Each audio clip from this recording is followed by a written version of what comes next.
Hi, this is your host, Andrew Raffel, the founder and CEO of Baintree Wealth Advisors. And I want to welcome you to the Your Wealth and Beyond podcast, a show that was created to help you simplify the financial world and to ensure that you're living your best life now and in retirement. Each show, we're going to be bringing on experts that are going to help you build wealth and, most importantly, find purpose in what matters most. And we're back with another episode of Your Wealth and Beyond. And today is actually Giving Tuesday. So today's show centers around philanthropy and giving, and who better to walk us through this than our guest today, Kris Putnam-Walkerly. I had a great conversation with her. Kris has spent more than 20 years providing advice to family offices, individuals, Fortune 500 companies. She spent time working with some of the largest foundations in helping them create a game plan, a roadmap in giving. And when we talk about philanthropy, it doesn't mean we have to have hundreds of millions of dollars. We're going to go through today's show what all of us can do in our mindset to think about who we should give to, how we can give. And sometimes it's not just money. It could be our time. And also we dig into how to teach the younger generation the value of giving. In today's COVID world, it's never been more important to figure out ways on how we can help each other. And not just today, but thinking in terms of long term and getting away from the scarcity mindset and thinking about abundance. And that's all things, not just in our giving, but just in our life. So great stuff today. Without further ado, my episode with Kris Putnam-Walkerly. And welcome back to another episode of Your Wealth and Beyond. And Kris, welcome to the podcast. We are super excited to have you today. Thank you so much. I'm excited to be here. So I know you're in Westlake, Ohio right now. Is that correct? It is near Cleveland. Yep. Yes, and where I grew up, spent all my formative years, and I just got. I was just on. My sister just sent me a text, and I guess you guys got your first snowstorm of the year. Yeah, we did. Yeah, it was the first snowstorm of the year, and it's actually like the good kind. So it's very beautiful. You know, where the snow is on the tree branches, and it looks very pretty. My kids got to play in the snow. It was a snow day here, so. What is that? What does the snow day even mean in today's COVID world? Isn't every day a snow day? Well, it means the parents are still stuck working at home and the kids are having fun running around. So if we hear some kids coming to get you, we know it's mom duty. So exactly. None of the listeners will care. Yeah, it looks like 10 inches of snow. So good for you guys. Yeah, it's fun. So really excited to have you on today, especially with it. Today, the day we're recording this, listeners, is actually Giving Tuesday. So it's kind of a perfect theme for what we're going to go through. And Kris, really your passion over the last 20 plus years is in philanthropy, right? And in helping donors and helping individuals and just helping to spread the word and to provide that guidance. So before we jump in and talk all things giving and philanthropy, like where did this passion for you, where did it come from where you've spent the past 2 decades in this field? It's a great question. And I'm not entirely sure myself. It's funny. I have since high school, I guess I was sort of interested in giving back and helping other people. And for some reason that I don't fully know, I was very interested in supporting causes in Latin America and Africa. And, in college, I became a student activist. I went to Indiana University. And when I arrived on campus, there were actually shanty towns. This was back during the anti-apartheid movement. And I found that very intriguing as a 17-year-old. And became very involved as a student activist and found myself actually organizing a demonstration organizing a group of students from Indiana University to go to Washington, D.C. for a march against, I don't know what it was exactly, I can't remember, but it was like against military aid in Central America. And unexpectedly, I thought I was just there to kind of protest and watch what was going on. And I got swept up into a civil disobedience that was going on and got arrested and found myself boarding a police bus and was told to take the first available seat. So I took the first available seat, totally bewildered, and turned to my right, and there was actor Ed Asner from the Mary Tyler Moore Show. And I ended up sitting next to Ed Asner for about 4 hours while we all got processed to the police station.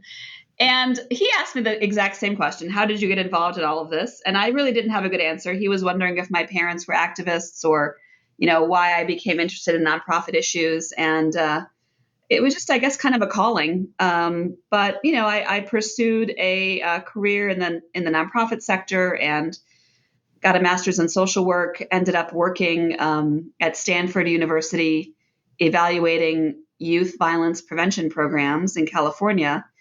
And that was funded by a large foundation, the California Wellness Foundation, and became very intrigued about philanthropy. Really as a funder, if you have nothing else, you have money to give away. But if you're really smart about it, and you are thoughtful, turn to experts to advise you, bring in good, talented people to help you, and are thoughtful about the kind of intervention, what are the best practices, who are the right nonprofits to support, you can really create a lot of social change. And so that prompted me to go work at one of the largest foundations at the time, and still is in the country, which is the David and Lucille Packard Foundation. And that experience really helped solidify my interest in philanthropy. And I began consulting at the time for Charles Schwab's Family Foundation, and then many others. And, that's led to a 20-year career in philanthropy advising. Wow. So, and how was it? Asner was, I'm sure, as affable as possible, huh? Just put you at ease, and you guys just had that 4-hour conversation. That He must have asked been. me a lot of questions and I answered. It's funny. I was entirely unprepared for this. I was not expecting to participate in any kind of civil disobedience. And this was like before cell phones. This was 1989. So I had like no cash on me. So we got processed, in the police department, I guess. And we had to pay $50, $30, something to be able to get out. And I had no money. So he loaned me whatever that amount of money was, which was very kind. But I insisted on paying him back. And so honestly, I insisted that I had to write down his address so I could mail him the, 40, $50, which of course he did not need. And then I put it in the pocket of my coat. And by the time I got back got back home and tried to pull it out, the piece of paper was missing. And I lost his address. And, I had no way of figuring out his address. But I knew he was headed, after getting arrested and released, he was headed to meet with another nonprofit organization that he supported. So I actually called the organization and managed to convince them that I could mail a check to Ed Asner to that nonprofit and hopes that they would give it to him. And I did. I don't remember if it ever got cashed. I have no idea, but I did make the effort. I love it. That is great. And that's something that, for him, all the people he comes across, he probably remembers that. And he's like, and I'm sure he didn't cash the check, but good for you. I love it. So we hear this word philanthropy, and for a lot of people and listeners to this show, they're business owners, some are retirees, but a lot of them aren't the ultra high net worth, right? The billionaires. So a lot of people hear that word philanthropy and they get scared. Oh, no, I don't have enough money, right, to give. So like let's break that down and say, well, with philanthropy, like what does it mean?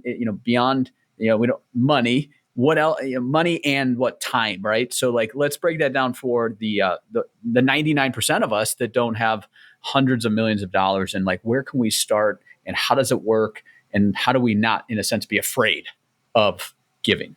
Yeah, that's a great question. And I think, the word philanthropist, people assume you're talking about ultra wealthy people, the Jeff Bezoses of the world. But really, philanthropist defines, we all are all philanthropists. I think it's anyone who really cares about humanity, and people who give not only of their financial resources, which, could be modest, but also give of their time and their talent and even their connections. One of the biggest challenges nonprofits experienced during the beginning of the pandemic was, literally, how do you apply for a PPP loan? And, a lot of nonprofit organizations don't have any kind of relationship with a banker. They might have an account and an 800 number to call, but not a relationship with an actual person. And so, just as one simple example, being able to make an introduction to your banker, to the nonprofit leader, if you're supporting a nonprofit or on the board of a nonprofit, simply helping that nonprofit executive director have a conversation with someone in a leadership position in a bank about, how do I apply and what does this mean, is actually tremendously helpful and, costs nothing. So I think we can all think about, bringing our whole selves to giving. And what do we have? Taking money off the table entirely, what else do we have to offer? That could be talent, it could be experience. You might be knowledgeable in how to, scale up a business. So you can help a nonprofit think about how they could scale what they do, for example. There's all different kinds of ways I think we can be very helpful in giving back. Yeah, that's so true. And we actually, I just had, and we're in Arizona. I had on the director of an organization here called Local First Arizona, and it was created about 15 years ago to help local businesses thrive. Because small businesses, and it was interesting to hear what they've been doing over the last 6, 7 months, and it has been that giving the guidance to these, and we're talking small businesses, 1, 2, 3 people that are just barely, making ends meet themselves. And what they did is they pivoted and they helped with the PPP, and they then raised money and provided these like micro grants to give one business owner maybe 3,000 that would help them make sure their family's fed. So just to see in that, kind of for them, they took from what their mission was, and then they evolved it real quickly. And in a pandemic, I guess that's what you got to do, right? You got to be on your feet, whether you are an organization like that or you want to be able to give time and money. So those are critical pieces where we are right now, which is, halfway through this pandemic. You say halfway as if we know when the end date is. Right. I'm pulling up my crystal ball here, and I've bought a lottery ticket too. So yes, of course. So when we think about, like when you teach, individuals and down, and family offices and so forth, how do you, when they think about, I want to give to X, Y, and Z, like, where does it come from first? Of how do you lead them down the path of all these different places they can give money and time? How do you make it where the individual can pick one that, it has that purpose when there's so many out there? Yeah, that is a challenge because, many donors feel overwhelmed because, there's no lack of needs in the world. And there's no lack of good organizations to support. And so it can be overwhelming. And actually, I have a whole chapter in my book, Delusional Altruism, that's about feeling overwhelmed and how being overwhelmed holds donors back and prevents them from having the impact that they want. So I advise them to ask a few questions. I think too often donors start with being transactional, like getting, issuing a check or, figuring out which nonprofit to support or setting up a donor advised fund. And what I think they need to do instead is think about being transformational and really start with asking some key questions. And one of those questions is why. So simply asking, if you're an individual or a couple or a family or a business owner, asking, why do I want to give? Why do I, kind of exist as a donor or a funder? And then asking questions like what causes are meaningful to me? What kind of impact do I want to have in my community? What kind of philanthropist do I want to be? What kinds of, life experiences have I had that, when I reflect back on my life, have caused me to become the person I am? And so asking those why and what questions first, I think, they aren't necessarily easy ones to answer, but I think it's worth spending a little time up front to figure that out because your answers can be wildly different. So, maybe your why. I mean, one of the examples I give in my book is the Littman Canfor Family Foundation. The Littman Canfor family is the family that owns Gojo Industries, which are the makers of Purell. And they're a very philanthropic family, and they ask themselves, why do we want to exist as a philanthropic family? And they concluded that it was to kind of build a family culture of philanthropy. That was kind of the why of their foundation. And so their philanthropy is really focused around the family and family culture. And so consequently, the way they chose to kind of operationalize that is every 3 years, they as a family pick a new issue or cause that they all want to focus on. And they spend time learning about that issue. I believe right now it's climate change. And they learn about the issue together. And then they identify a few organizations they want to support. And they fund those organizations, and they learn, from the experience of those organizations and what they did. And they learn about giving.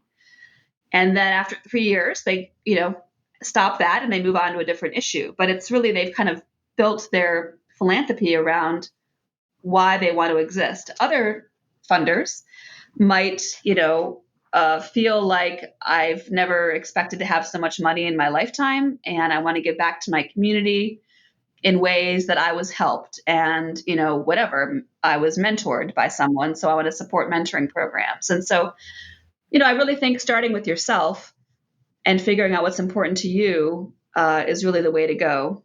That's what I advise my clients. And that example you gave, I think there's a couple key points to that. And one of the questions I was going to ask you, which I guess this hits on, is how do we teach the younger generation about giving, about why it's important? So you take a family and what's the name of the family that owns Perel? Lippman Canfor. Lippman Camper. So you got this, you got this family culture, which you indicated, which is so important. Multiple generations, and then bringing everybody together, where it's like we're not just set it and forget it, but every 3 years, let's find a different one. Let's dig in. Let's build new relationships, so it doesn't get kind of in a sense, when you do the same thing over and over again, and it ultimately means family might just give away from wanting to put their full heart into it. So that is a great thing. And again, it doesn't have to be a family office. It doesn't have to be someone as, billions of dollars like that family. You can do that with your own family. And it's, whether it's Giving Tuesday like today or holiday season, but, ultimately work with teaching your kids, teenagers, even younger, right? And helping them understand the value and the importance of picking a cause that's meaningful, and then ways to do it. And that's, and I think from the sample, what I try to do with my daughter is it's not just about the money, it's about what else, what kind of time that we can put in, and letting her see some of the things that are out there that maybe she doesn't see in the little bubble that she lives in.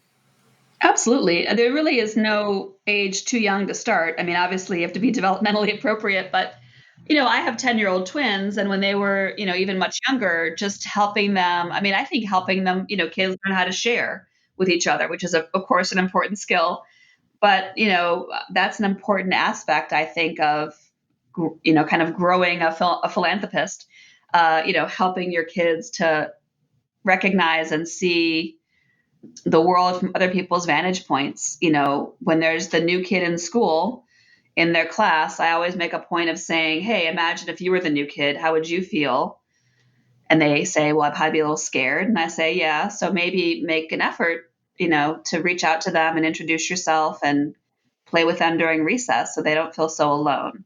So I think all those things, and of course, as you get older, they can volunteer and they can donate their own money. There's lots of different ways to engage families, and even, engaging the next generation isn't necessarily just the younger people. I mean, there's a lot of donors who, they're in their 90s, and sort of the kids are in their 60s, and they're trying to figure out, how do I engage the kids in the philanthropy that I've been leading my whole life? So, it's a challenge that a lot of families experience, and there's no one right or wrong way. But I do think that, keeping the communication open and allowing people to bring their own life experiences into the giving, into the family philanthropy is really important. Yeah, and it also helps to give that purpose, especially if you've made it where monetarily you're set for life. It's like, okay, what's my purpose now? And falling into this world and doing it right, I can imagine can give them some of that purpose that they might not have if they look and say, well, whether they developed and built the company or the wealth for the family, or let's say they're that second or third generation, it's like, well, that wealth has already been built. What can I do to make my mark? So you mentioned a little bit earlier your book from, and I believe it came out like right around March or so, Delusional Altruism. Yes. So I love that name. It kind of reminds me of conscious capitalism. Have you ever heard that term before? Yeah, I know that book. Uh-huh. Yeah. So so let's talk to listeners that haven't read the book, haven't heard the term. What is delusional altruism? And try to say that 7 times. Very difficult, but what is I it? know.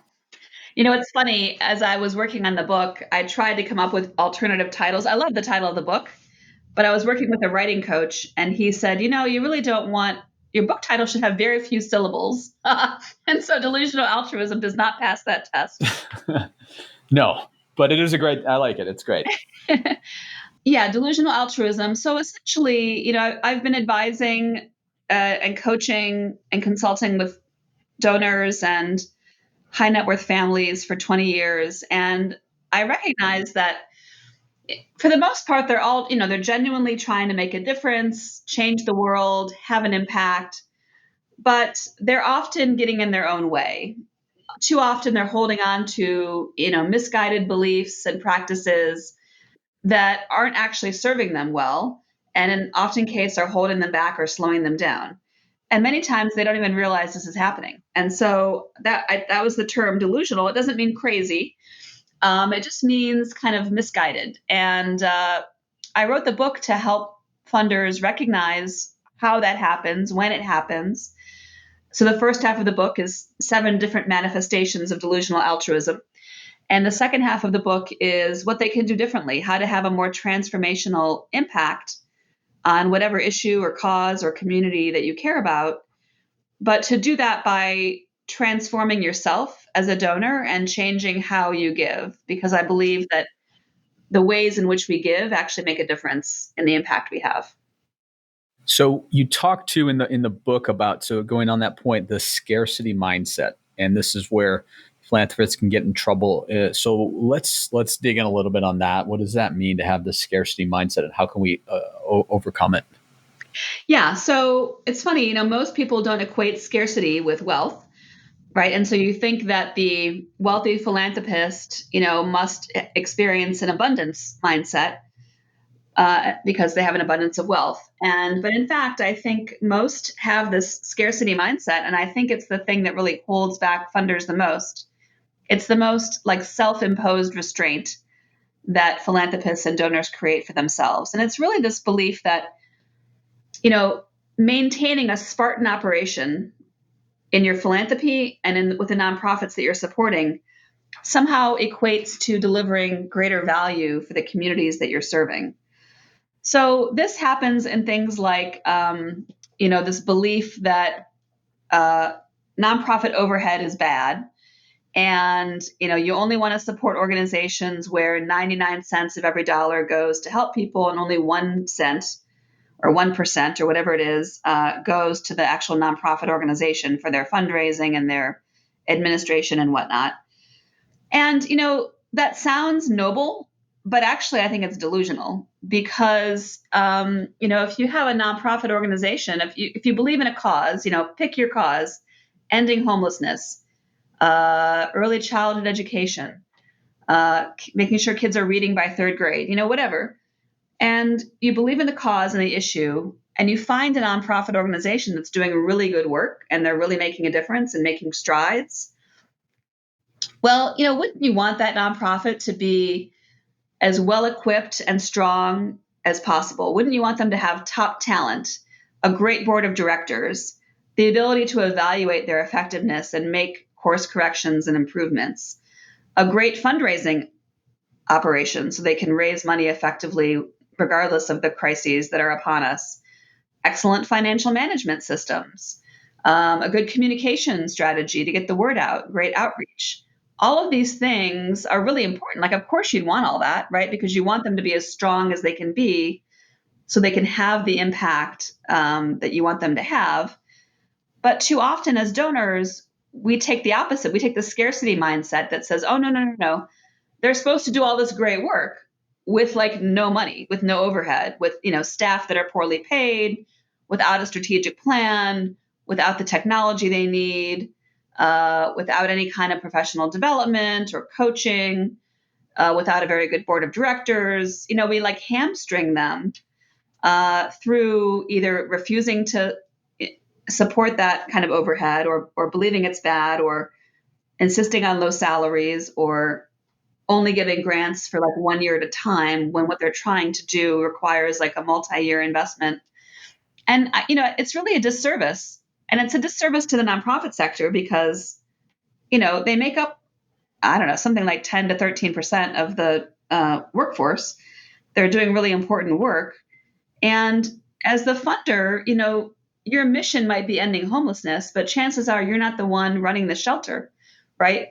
So you really rely on these nonprofits to fulfill your mission as a funder, and we really need them to be as successful and strong as they can be. And so I think, really investing in the capacity and the talent of these organizations is really important. And that's just one example. But I think also another example is just, sometimes donors feel like they're too small to make a difference. And that's kind of that scarcity mindset. It doesn't have anything to do with money necessarily, but it has to do with this belief that, well, I'm so small, like we only give, I don't know, $5,000 a year or $500 a year, whatever it might be, right? So how could I possibly make a difference? Whereas an abundance mindset says, well, this issue is a big issue and it's going to require a lot of effort, but I bet I could pool my money, combine my efforts and resources with other funders, and collectively we can have a bigger impact. And so rather than kind of keeping yourself small and only having kind of making a small dent in a situation, you embrace abundance and really think about, you think big and think beyond your own grant budget, if you will, and how you can have a greater impact. And you brought up a good point, because a lot of times when we're sitting with clients, that's one thing we hear a lot of is, when we're talking about where they're giving money, that is so many times they bring it up and they say that, only 70% is going to X. But, when you frame it that way and say, well, yeah, they have to have infrastructure, they have to have employees, they have to have X, Y, and Z. It's impossible to run an organization at, if anybody can run an organization at, a 90% profit margin, that would be fantastic, but it doesn't exist. So if you were to, look at some of the top places where we can give, and foundations and charities, what is a normal, like, is 60%, 70%? Is that something where they're doing good, but also have the right infrastructure in place? I don't put any hard and fast kind of rules around overhead, because it really depends on what you're trying to accomplish and what it really takes to make that investment. And so, sometimes, like if you're trying to, change, I don't know, population wide behavior, and you need to invest in like massive communications campaigns to get people to completely shift their behaviors from, let's say, doing something unhealthy to doing something healthy, or what you're trying to do really requires, legislative change to shift policies, then, that requires a very different level of investment than like a tutoring program, right? And so I think that one of the fallacies is kind of insisting on like a one size fits all overhead, and even really focusing on that as a benchmark. Obviously, we don't want people to like abscond with the donations and like run off to the Bahamas, but really it's not happening very often. So I think, if you're seeing the results of what the organization is doing, if you're concerned, I'd have a conversation with the executive director to understand the costs that are involved, and really recognizing what is the full cost of actually delivering on this mission, of actually creating the impact that you want to see over time, and what does it actually take to get there. And just like a business, I think, oftentimes, and this just happened to me. My family, my grandparents started this foundation, a very small charitable fund, and the cousins are all involved in making distributions every year. And, on an email correspondence, one of my cousins said, I think we should support this organization. And he pointed out, and they only have like 2% goes to overhead or something like that. Like, it's such a knee jerk response. And he runs a business. And I bet he runs a business on more than 2% overhead, right? Like he has to invest in staff development, staff retention, product development, research and development, all these things. And that requires investment. And I think sometimes we are very smart people and very smart business owners. And then somehow that smarts kind of gets tossed out the window when it comes to giving. And we somehow expect these nonprofits to magically do all of this, really hard work, like ending poverty and getting kids to read on a shoestring. And I think we just need to reframe our thinking. No, that's excellent. Excellent points there. Now, in the beginning of the podcast, you had mentioned you got your start or one of your first experiences was at the David and Lucille Packard Foundation. And, if you think back to those years working there, I mean, what are some of the biggest takeaways that you learned working for such a large endowment and the good work that you were doing and the work that it continues on? Like a couple takeaways that you took to help you position yourself to where you are today?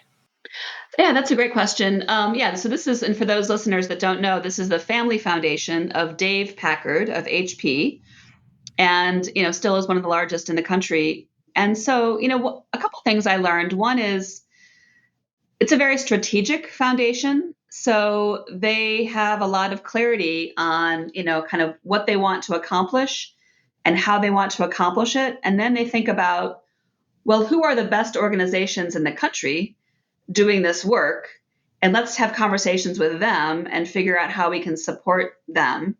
And I always really appreciated that perspective because I think it's an abundance mindset.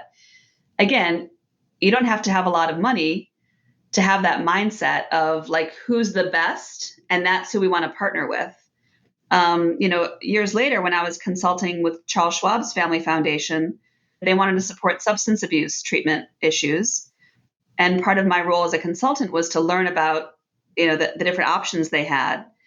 And we had that same mindset, but again, without spending any money, it was, well, who are the best experts in the country on, in that case, it was youth substance abuse treatment.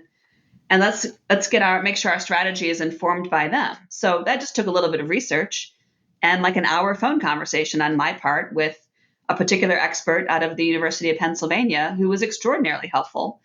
So it's that mindset of, kind of what's the best in class and how do we make sure that we're supporting that? I think also, they did a lot of work partnering with the government and recognizing, in whatever issue you're working on, there's lots of different systems at play. And so, for example, one of the issues we were working on at the time was the Children's Health Insurance Program. And this was, we have Medicaid and Medicaid for kids, but for families that aren't quite that poor, but are still poor enough that they can't afford health insurance, the Children's Health Insurance Program was created as a national program, but administered at the state level. And, quickly, states really had no idea the best way to go about implementing this new health insurance program. And so they funded an organization, I believe it was the Center for Budget and Policy Priorities, to basically train state health departments, I guess it would have been health departments, to make sure that the way that the states were implementing this national health insurance program was the best that it could be. And so again, I think a lot of funders aren't thinking that big and thinking, well, how do we really take something that already exists, this new federal aid, but really ensure that it's as successful as it can be, that it's reaching the right people, that the application processes are easy, that the application's in Spanish and not just in English, that it's really, it's actually accomplishing what it sets out to accomplish. And that's a great resource. It's a great use of philanthropic resource, is to really leverage other funding to make it as effective as it can be. Great. And it looks like they gave away $333 million last year. So fantastic stuff that they're doing and kind of under the radar, which I know a lot of these larger organizations are. So let's talk about COVID, the pandemic, the crisis that we're in. What are you seeing in, with the finger on the pulse more so than us in regards to nonprofits and the normal giving that you've seen in the last 5 years? Has it dried up, or are you still seeing that consistent money flow in? And what does it mean? What's the outlook for charities, organizations, foundations, nonprofits, things of that nature? Like, what do you think 2021 is going to bring?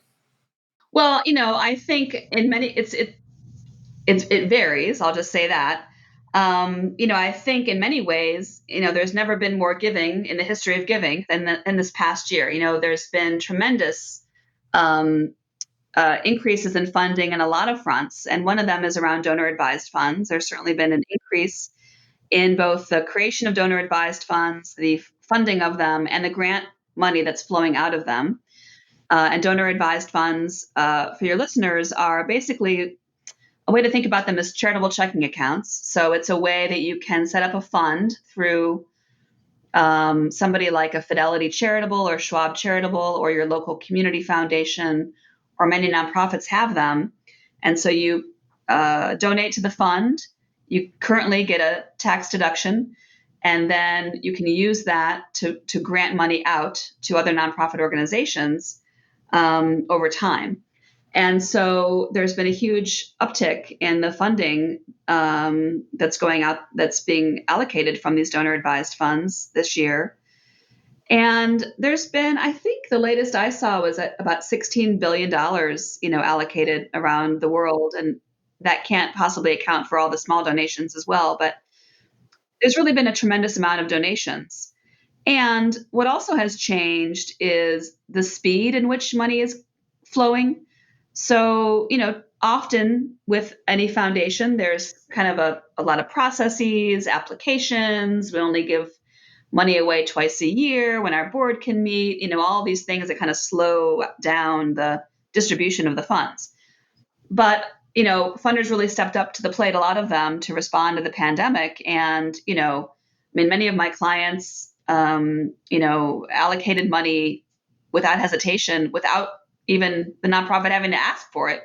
They just called the food bank and said, there's a $10,000 check waiting for you whenever you have time to pick it up. Use it however you want, and that's really remarkable. So there's been a lot of change in how people are giving and making it easier for the nonprofits to receive the funds. But, of course, there's also a lot of challenges, especially for different kinds of organizations like arts organizations who have been relying on ticket sales and, people coming in the building in order to be able to thrive and succeed. And so I think a lot of them are having a tremendous challenge.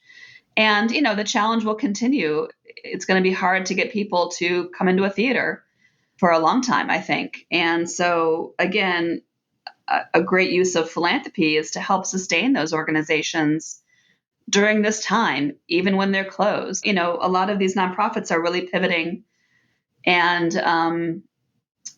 transforming themselves and adapting and being agile. So the Providence Ballet Company in Providence, Rhode Island, for example, immediately did a virtual gala online and raised, I believe, $50,000 early in maybe June. They've been doing performances in parking lots. They have a production of The Nutcracker happening outdoors. They've really kind of pivoted and tried to figure out different ways that they can continue to be relevant and continue to be in front of their audiences, and in doing so, continuing to raise money. But it really varies. Each nonprofit is having a different experience. I will say, though, that my perspective is that the stronger a nonprofit was heading into this crisis, the more easily they're able to navigate through it or even innovate during it, and the stronger they're going to be heading out of the crisis. And I think that's true for businesses as well as nonprofit organizations. And that really speaks to the value of investing, as I talked before about that infrastructure, the systems. The nonprofits that did have great financial management were the ones that could get their data together and get their reports together so that they could apply for a PPP loan quickly. And for many of them, that made all the difference in the world.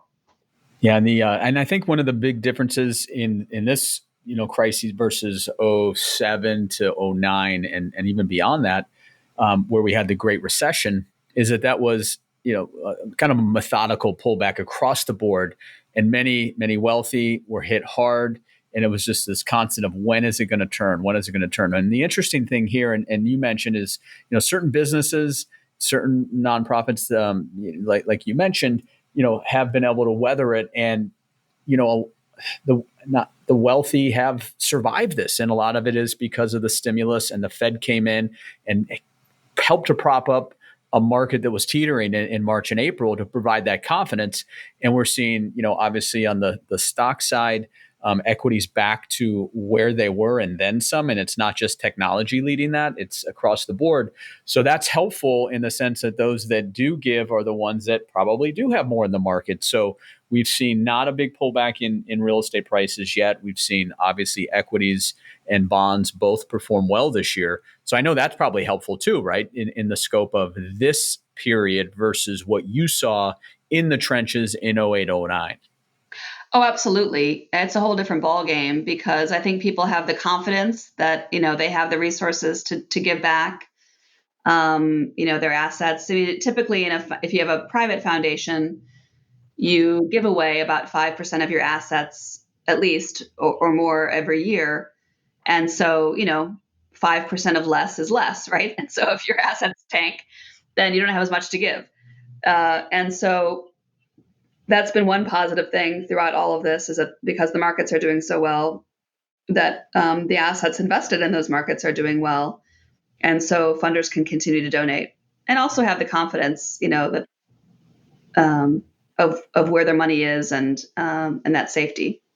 You talked about donor advised funds. So I just want to touch on that real quick for some of the listeners. And I don't know if with the Tax Cuts and Jobs Act, one thing that happened is they raised the standard deduction. They doubled it for individuals and married filing jointly. So one area that we were afraid of is that, okay, well, if they've raised the standard deduction, and not to get too technical here, listeners, but if you were donating to a charity and itemizing, that donation would be able to be written off. Well, if a standard deduction was what you were using, one fear was, well, now people won't give.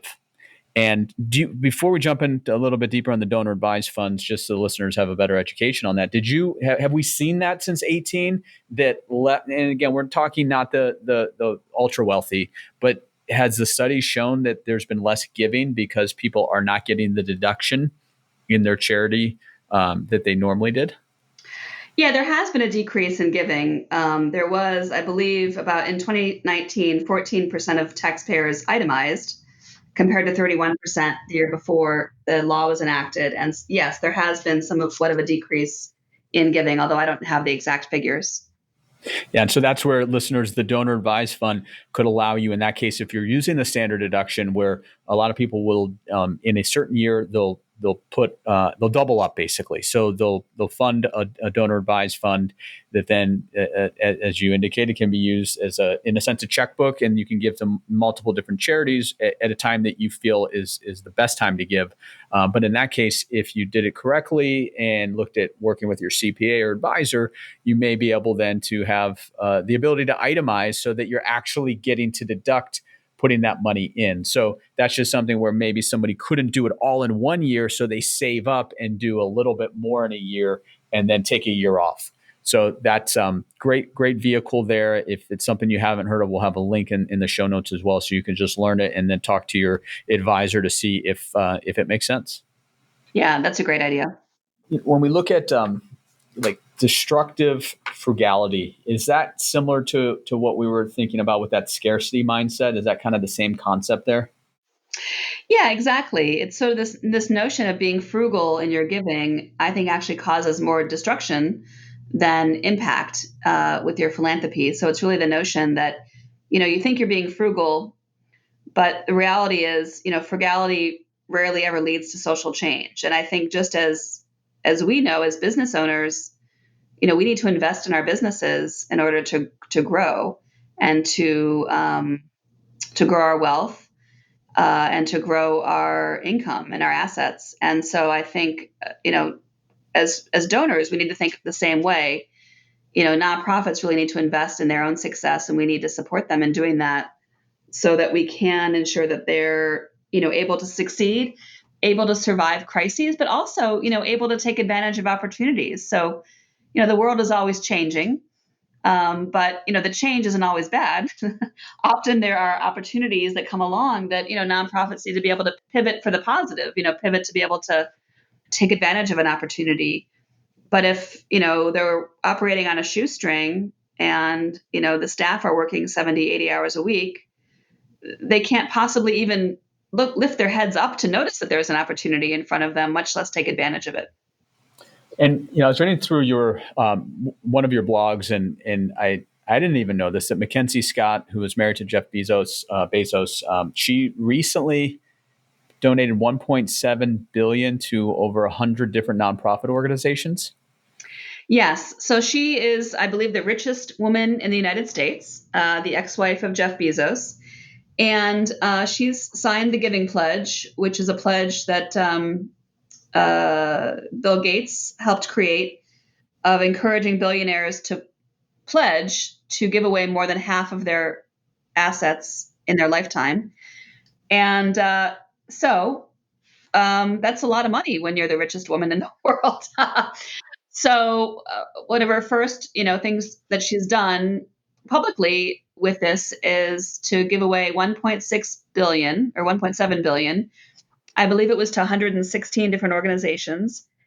And she intentionally chose to focus on organizations that are advancing racial equity and racial justice, social justice, LGBTQ issues and LGBTQ equity, and really funding organizations that are led by people of color led organizations or women led organizations doing that work, as well as other causes.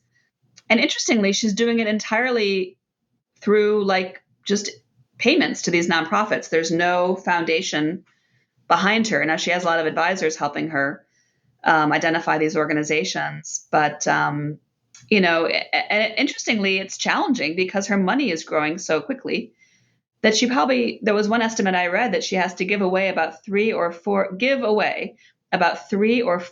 billion a year in order to be able to fulfill her giving pledge. So it's really interesting. It's an interesting conundrum, but one of the ways she's doing it is also to make it easy. Is she's giving all of these grants are for what's called general operating support. So it's basically money to the nonprofit that says, hey nonprofit, we really believe in what you're doing. Here's whatever, $100,000, $500,000 that you can use however you think is most important. And we trust you, to know your community, know what you're doing, and know the best ways to spend that money. And, that's really important. And we can all do that. We can give, $100 away through general operating support, as opposed to saying, you can use, here's $100,000, but you can only use it for this program and you can't hire personnel. You have to just use it for the program costs. And, you have to, jump through all these hoops and hurdles in order to get the money. She really made it easy. They didn't have to apply. And they can use the money however they want, which is kind of the holy grail of, funding, because it allows nonprofits to invest in what's most important and, gives them that cushion to be able to do some of that important work that they need to do and take advantage of opportunities and, really get the help that they need at times, especially now, during this crisis, to navigate it. Yeah, so it sounds like she's taking the bureaucracy, the red tape out, and keeping her organization clean and mean. So, like when you say she's giving a payment versus in building a foundation, what's the main difference there? Because doesn't it ultimately become the same thing? I don't exactly know, but how the money is being dispersed. But my understanding is it's like wire transfers out of an account. Got it. As opposed to, creating a private foundation, which is a 501c3 organization with staff and, all this stuff around it, which isn't a bad thing to do. It's just kind of remarkable that she's able to kind of keep it streamlined. Lean and mean. Yeah. Like she probably doesn't have a lot of employees and she's just, basically working towards what she thinks is going to be, important, organizations. I'm sure out of those 116, they're not all going to use it to what she would probably say is how she wants to use it, but the majority will. And she'll obviously be able to pivot, but that's crazy stat, 3 to 4 billion a year. Good for her. As I have like 17 Amazon packages come to the office today. So I feel like then I'm helping. It's all going to something good. But it doesn't, you can't do that just as a person. I mean, she does have, just to clarify, like you need help. So she did have advisors, maybe consultants who helped her, like literally the kind of due diligence on these nonprofit organizations to make sure that they met certain standards or whatever their criteria were. So developing the criteria, right, and figuring out the process and the mechanism, how you're going to communicate it, doing that due diligence, notifying the nonprofits, like all that stuff takes some labor, it takes some resources. But yeah, she managed to do it very differently, which is impressive.